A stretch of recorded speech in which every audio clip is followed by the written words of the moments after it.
En el caso de Yacyretá, el agua cruza por varios canales, no es ya, sino que es ir de agua o río, ají o así, en los diccionarios significa garganta, conducto, canal, y no es netá, sino retá, literalmente agua que corre por varios canales.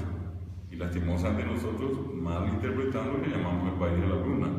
Y cuando yo le dije a él que por qué no podía ser el país de la luna, me dio la respuesta más lógica a este líder indígena. Me dice, si hubiera sido el país de la luna tendría que estar allí. La luna tendría que estar en esta isla, y la luna no está en la isla, la luna está allá arriba a veces. Por eso me repito, agua en realidad agua que corre por varios canales. Y por analogía, un poco más arriba en el territorio argentino, está el lugar donde nació San Martín, que también empieza con Ya, y ese lugar se llama Yapeyú.